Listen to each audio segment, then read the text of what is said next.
Boa noite, Felipe Ferreira, tudo bem? Boa noite, Cícero. É um prazer estar com vocês aqui no programa Quase Tudo. Você fala de onde? Eu falo de Ferraz de Vasconcelos, aqui da região do Alto Tietê de São Paulo. Felipe, como que tá Ferraz aí? Tá chovendo muito ou não? Rapaz, parou de chover agora há pouco. Caiu melhor um toró. que assim, a questão aqui do Wi-Fi possibilita a gente fazer essa entrevista, essa participação aqui, mas Ferraz nunca esteve tão chuvoso, tão lastimável, porque é isso aí. Quando chove aqui, bicho, é aquela enchente, aquele alagamento que vocês devem passar aí na cidade de vocês. Aí em Osasco é assim também, Imagina, Osasco é perfeito. Imagina. Ô Felipe, você tem quantos anos? 50. Mas tem 22 anos. 22? Ô Felipe, por que você se interessou por política, cara, com Se 22 anos? Por que você se interessou, ô Felipe? Olha, eu me interessei porque foi uma estratégia que eu encontrei de falar sobre aquilo que eu gostava, que era humor. Eu, desde criança, sempre quis fazer imitações, fazer graça, entreter as pessoas. E eu até busquei fazer isso num canal de YouTube que eu tinha aí, enfim, nem existe mais. Não dava certo. Só que foi mais ou menos em 2017 para 2018 que o pessoal estava consumindo muito política, que eu encontrei aí uma chance de poder fazer comédia, que foi fazendo humor político, que é o que eu venho fazendo até hoje. Então foi basicamente um oportunismo, não foi nenhum interesse. Foi uma forma que eu encontrei de fazer o humor que eu queria para um público que estava interessado em consumir política. Então juntei o útil ao agradável. Posso começar fazendo uma pergunta? Eu já comecei, você vai continuar, né? Eu falo o que eu quiser. Vai. Tá? Felipe, muito bem-vindo, primeiramente. É a Amanda que tá falando. Eu tô falando chique hoje. Primeira pergunta minha. Na sua visão política, você acha que se o Cícero se candidatasse a vereador, tinha alguma chance de, pelo menos, a família dele votar nele? Carapicuíba. Olha, eu acho que o Cícero é meio complicado de vencer uma eleição, porque geralmente, quando você não tem boas propostas, você precisa pelo menos ser bonito, né? Não tem nada, né? Não tem nem dinheiro pra campanha. Boas propostas, Tô sentindo a mãozinha aqui. Não tem nem roupa pra se candidatar, esse menino. Ó, agora vamos falar sério. Felipe, todo mundo sabe que você começou com frota. Não foi isso? Qual trabalho... Qual trabalho você começou com frota? O que você fazia com frota? Nossa, que... Não, fica aqui. Então, vai pegar um pouco mal dizer isso, mas assim, eu fazia programa com o Alexandre Frota. Olha eu só. sabia. Eu sabia, eu acompanhava, aqueles da Brasileirinha, né? Cícero fazia junto também, não fazia? Não, falando sério Esse agora, não. você começou com Eu fazia- frota. Como é que você chegou até o frota? Foi. Então, na verdade, eu comecei em um canal chamado Jacaré de Tanga. Eu era funcionário desse canal, fazia a apresentação de alguns vídeos e o Alexandre Frota entrou pro quadro de integrantes desse grupo de humor. E aí o Frota acabou abrindo algumas portas para a realização de alguns trabalhos na rádio, na TV Osasco, inclusive fiz muito programa nesse estúdio que vocês estão gravando quase tudo aí agora. Estúdio Micro-ondas. Estúdio Micro-ondas. Mas é sério, o pessoal acha que é... Ô, Felipe, o pessoal acha que é zoeira, mas o nome desse estúdio aqui, dessa produtora, se chama Micro-ondas. Estúdios Micro-ondas, é aqui. Não tô brincando, não. Gente, pera só um minutinho, deixa eu só checar a internet, porque... Felipe, fica aí, só vai aparecer uma tela aí na sua cara, rapidinho. Olha lá, aqui a gente faz tudo ao vivo, olha lá. Faz tudo, tá vendo? É tudo assim. A internet tá no outro, né? Ah, tá. Bom, é o seguinte, aí o Frota entrou pro Jacaré de Tanga, e aí vocês fizeram um programa aqui não, nos estúdios Micro-ondas, passando na TV Osasco, porque o nosso programa não passa na TV Osasco. E de lá você seguiu, fez um canal, é isso? Exato. Depois da campanha eleitoral, o Frota se elegeu deputado federal, como todos sabem, e aí eu acabei seguindo carreira solo. Alguns integrantes optaram por algum carguinho no gabinete do Alexandre Frota e tal, e eu não estava gostando muito dos rumos que aquilo estava tomando, também não queria virar um mamador de tetas do Estado, e depois que eu saí do Jacareditanga, criei um outro canal chamado Canal do Ferreira, que é um canal que eu tenho até hoje, tem um ano e 6, 7 meses, é isso? Quase 2 anos. Quase 2 anos, temos aí acumulado nas redes sociais mais de 800 mil seguidores. Cícero Walter. Sim. Por favor. Você tá interrompendo a minha entrevista séria. Menino, aqui, mas é uma coisa séria. Ah. Você pode, por favor, vir 2 minutos aqui dentro? Não posso, eu tenho que entrevistar o rapaz. Então, mas é a questão de exibição. O Pato vai aí. Bom, Felipe, e aí você começou falando do Bolsonaro no programa, é isso? No programa não, no canal. Eu comecei abordando assuntos gerais, mas focado. Eu comecei com uma linha editorial um pouco mais bolsonarista, digamos. Tá. Foi até o comecinho do mandato dele, até o 4º mês de mandato. Entendi. E aí depois houve algum atrito aí, você viu algumas coisas que ao seu ver não estava certo, e aí você resolveu mudar o assunto do seu canal. Eu continuei falando sobre política e fazendo humor político. Só que o que acabou mudando foi a minha percepção a respeito do conteúdo que eu estava fazendo. Porque, como eu disse, o canal ele tinha uma pegada um pouco mais bolsonarista até metade do mandato do Bolsonaro, mais ou menos. Só que isso ocorria porque, até então, o meu entendimento era de que o governo Bolsonaro estava fazendo um bom trabalho. Só que depois que começaram a aparecer algumas coisas reprováveis, vamos usar essa palavra, eu percebi que não dava mais para continuar passando pano para algumas coisas erradas que aconteciam e optei por seguir a minha moral, minha ética, os meus valores, ao invés de um caminho que agradasse ouvidos de algumas pessoas que têm político de estimação. E aí comecei a criticar algumas coisas que eu achava que não eram pertinentes, que não eram corretas que estavam acontecendo ali. Então, o pessoal costuma dizer que houve um rompimento da minha pessoa em relação ao governo Bolsonaro. Só que eu costumo dizer justamente o contrário. Houve uma permanência da minha pessoa com os meus valores. Quando começaram a aparecer escândalos de corrupção no governo, quando começaram a cumprir promessas de campanha, eu simplesmente me opus porque era aquilo que eu defendia desde o começo. Então, assim, eu costumo dizer que quem mudou não foi eu, foi o governo Bolsonaro. Por isso, houve essa mudança na linha editorial. Antes, eu fazia um conteúdo mais bolsonarista, só que quando o Bolsonaro foi deixando de ser bolsonarista, foi se tornando praticamente um Geraldo Alckmin na presidência da República, eu acabei tendo que fazer uma escolha e optei por defender o certo, em vez de continuar defendendo uma pessoa, seguir defendendo ideias. Tá certo. Você acha que a imprensa brasileira atrapalha muito o governo? Você acha uma imprensa mentirosa? O que você acha da imprensa brasileira? Cara, eu acho que a imprensa tem muitos interesses, todo mundo tem seus próprios interesses, só que eu penso que se alguns veículos de comunicação da mídia tradicional, né, da grande mídia, eu não preciso citar aqui o nome dos veículos de comunicação, vocês sabem bem do que eu estou falando, se eles se comportassem da mesma forma que se comporta hoje com o governo Bolsonaro, nos governos anteriores, eu aposto que a gente não teria sido tão roubado. Porque a vigilância e a cobrança em cima desse governo faltou lá atrás.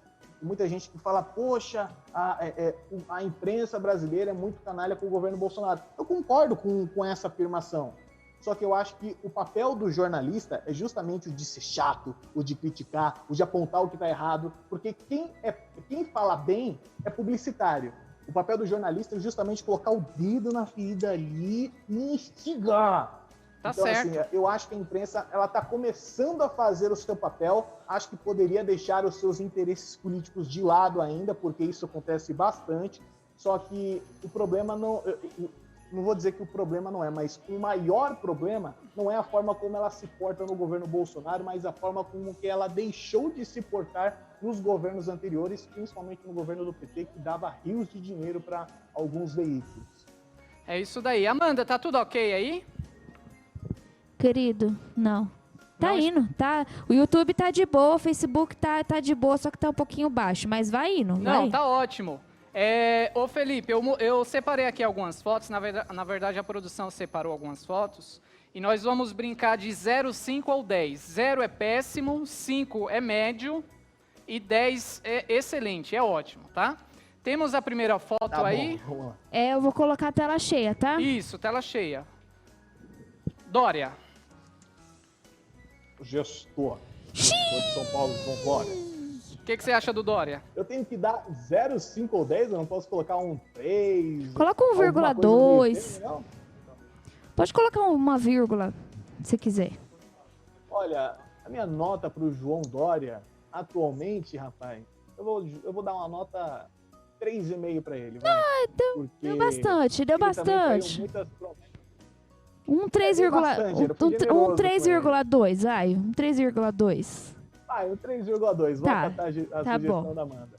João Dória também foi outro que traiu muitas promessas de campanha, não está fazendo o governo liberal como disse que ia fazer, está tentando aumentar imposto, ainda bem que os deputados estaduais barraram recentemente.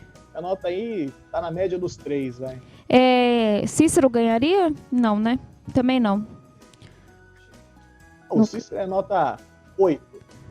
Nossa, você tá sendo generoso, né, meu filho? Segunda. Levi Fidelix. Levi Cara, Fidelix. o Fidelix nunca foi um cara que me cheirou bem nem mal. Eu acho que para ele pode ser uma nota 4, vai. 4,5. Tá melhor que o Dória? É melhor que o Dória, porque esse daí não teve a oportunidade de fazer as cagadas que o Dória fez. Esse daqui vai render assunto, hein? Tá preparado? Eita, Tá sentado, preparado, né? bora. Então tá bom. Tô sentado. Ih, rapaz! Joyce Helmans. Xiii! E aí, Felipe?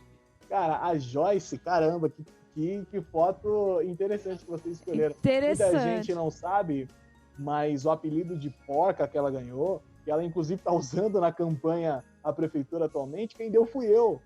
Eu fui a primeira pessoa a chamar ela de Miss Pig e tal, fazer essa brincadeira que acabou pegando no vocabulário de todo mundo que critica ela.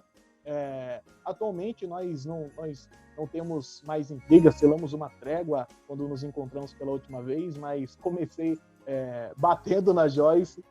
A nota que eu dou pra ela, rapaz. A nota que eu dou pra Joyce. Vou dar uma nota 4. Vou dar uma nota 4 da mesma forma que eu dei pro Levi Fidelix, porque ela não teve oportunidade de fazer as cagadas que o João Dória fez, por exemplo.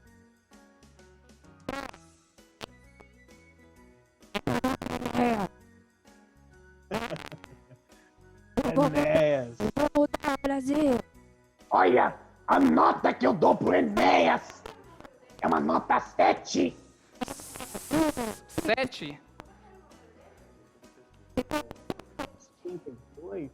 56. 56. A nota que eu dou pra ele é 7, porque eu acho que o fato dele não ter sido eleito presidente da República na época que ele concorreu, acaba fazendo com que eles coloquem numa posição de injustiçado, né? Eu acho que as pessoas não deram a devida atenção para as ideias desse cara, e como todo cidadão, a gente tende a sentir empatia por quem está numa posição de injustiçado, né? De atacado. Então a minha nota 7 vai justamente por conta disso também.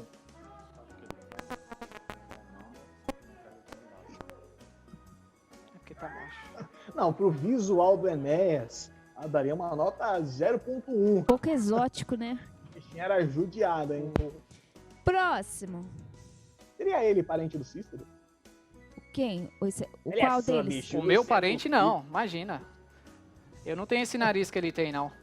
Nem o dinheiro. Não, Nem o não, tô falando dinheiro. do Enéas. O Enéas parece um pouquinho Enéas? mais Ah, Cícero. não, Ah. esse sim. Esse sim. Olha aí, ó. Não, nada a Agora, ver. esse aqui, nem o dinheiro, nem a aparência, nem nada.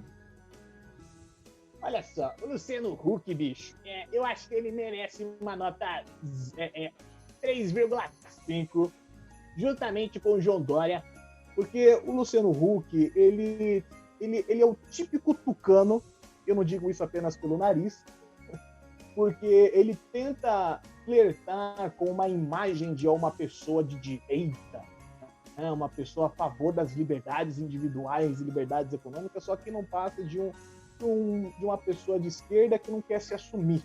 Eu acho que o Luciano Huck faz um trabalho muito competente como apresentador de TV, mas, cara, como político, não sei não. Você não acha que é por culpa da Ele no Angélica? primeiro turno. Será, bicho? Será? Acho Ô, que louco, não. Acho bicho. que a Angélica gostaria que ele se mantesse como apresentador de TV, porque ele ganha o quê na Rede Globo? Uns $500 mil por mês? O presidente da República ganha 30 mil só por mês, poxa. Cara, eu ganhei isso aí numa semana. Recebendo a bufunfa. Eu ganhei isso aí na semana. Isso aí não é nada pra mim, não. $500 mil. O quê? É nada. Eu vou pedir um empréstimo pra você, hein? Clodovil. O Clodovil, meu amor. Cara, o Clodovil, eu dou uma nota 5 pra ele. Não, 5 não, tô sendo injusto. Dou uma nota 6. Eu acho que ele foi um bom deputado federal. Eu acho que ele era uma pessoa, pelo que eu conheço da biografia do cara, de caráter. Eu acho que ele não se portava como pessoas do tipo Jean Willis, que transforma a sua preferência sexual em uma bandeira paramilitar errado, né? Ele dizia que o que ele faz entre quatro paredes não importa a ninguém, senão a ele mesmo. Então, assim, eu acho que era uma pessoa que não lutava em prol de uma minoria, ele lutava em prol da população no geral. Eu acho que esse é o papel de um político. Eu acho que um político ele tem que ter em mente que ele não pode representar apenas um grupo seleto de pessoas, porque o voto dele impacta uma nação inteira. Eu acho que o Clodovil ele cumpriu bem esse papel. Não tenho conhecimento de nenhuma ilicitude, nenhuma corrupção que ele tenha cometido, então dou uma nota 6 para ele aí, para ser justo. Vai, 6, 6,5. Tá, só uma resposta pra mim. Tiririca. Tiririca, como comediante, eu dou nota 10 para ele. Só que como deputado, eu dou uma nota 2. Porque o cara, beleza, ele não faltava, ele não praticou corrupção, mas eu acho que para ser um político, você precisa, no mínimo, ter uma formação de administração ou precisa ter conhecimentos de gestão. O Tiririca, ele arriscou ali o cargo de deputado federal e acabou ganhando, penso eu que por uma estabilidade financeira. Eu acho que as pessoas que optam por se candidatar pensando nisso estão pensando no próprio umbigo e não na população. Essa é a impressão que eu tenho do Tiririca. Ele não tinha o menor conhecimento de política quando ele entrou, tanto que defendeu o Lula como se tivesse ajudado os pobres. Acho que o Lula, pelo contrário, prejudicou muito a vida dos mais pobres. E nas votações dele, ele não sabia o que estava fazendo. Esse, inclusive, pintar o cabelo também não foi uma boa, né? Não foi. Então vai baixar um pouco mais a minha nota, vou dar uma nota 3 para ele. Por favor. Agora eu quero que o próximo você resuma, por favor, em 2 palavras. Tá? Sem palavrões. Bora. Resumir em 2 palavras. Pode ser 3, aí. Aí 3. Até 3. Cara, eu resumiria em uma só. Ai, Traidor. Ele ai, traiu tudo aquilo que ele defendia, traiu tudo aquilo que as pessoas botavam fé nele. Ele se elegeu com um discurso patriota, conservador, e hoje a postura dele como político é completamente diferente. Eu vejo que no começo do mandato do Jair Bolsonaro, ele rompeu com o presidente não por valores, mas por oportunismo. Ele não quis um cargo no Ministério da Cultura. Então, assim, diferente das pessoas como eu, por exemplo, que deixaram de passar pano para o Jair Bolsonaro por princípios, ele começou a fazer isso e atacar o presidente porque o Bolsonaro não dava em troca aquilo que ele estava esperando. Então, assim, dou uma nota, cara, para ele por ter tido um passado com o cara, uma nota 2, vai. 2? Nota 2. Tá, para finalizar agora, de vez. Bora. Esse aí você pode usar quantas palavras? Botou eu aí? Como que é que ele fala? Botou aí? Não é essa risada dele, não, né? Esse cara aí, eu classifico. Esse cara aí eu classifico da mesma forma que ele adjetivava os outros aí. Canalha! Canalha 1000 vezes, canalha! Cara, Jair Bolsonaro, eu também considero ele um político que traiu tudo o que defendia. Ele está entregando o país para o Centrão novamente, está colocando gente do PT, PCdoB, PSOL em cargos do governo e reitoria de universidades, está querendo aumentar impostos, está indicando petista para o STF, já colocou petista na PGR, no Ministério da Justiça, está pervertendo o combate à corrupção, confessou que destruiu a Lava Jato, sancionou juiz de garantias, sancionou a limitação da prisão preventiva, que acabou, inclusive, resultando na soltura do André do Rep e vários outros criminosos, sancionou também a limitação da delação premiada. Para ele, eu dou a mesma nota que o Alexandre Frota, 2. Eu fiz aquele esquema lá. Eita! Peraí, põe na 4. Voltamos. Pronto? Isso aí. Pronto. Pronto, obrigado, Amanda, por segurar o programa. Eu De sou nada. conhecido como bombeiro, eu fico R$10. apagando fogo aqui, né? Felipe Ferreira, muito obrigado pela sua participação. Espero você mais vezes aqui, como candidato, né? Ou não? Uma dúvida. A Isa tem uma dúvida. Ó a Isa aqui, ó. Diga, Isa. Já recebeu alguma ameaça exatamente por fazer humor com política? Algum Nossa, tipo minha de pergunta. ameaça? Já.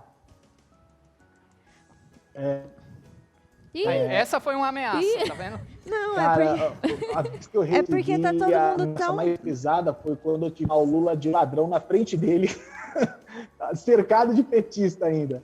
Nossa, aí é complicado. Felipe, Na ocasião, o Lula veio para minha cidade fazer um showmício, falar que ele era perseguido e acabei chamando ele de ladrão, o pessoal me ameaçou lá, foi mó confusão. ele chamou o Lula de Mas, ladrão ó, na Cícero, cara dele. brigadão pelo convite, satisfação com vocês. Maravilha. A gente está perdendo um Testemunho. pouco a conexão, mas muito obrigado aí pela sua participação, tá bom?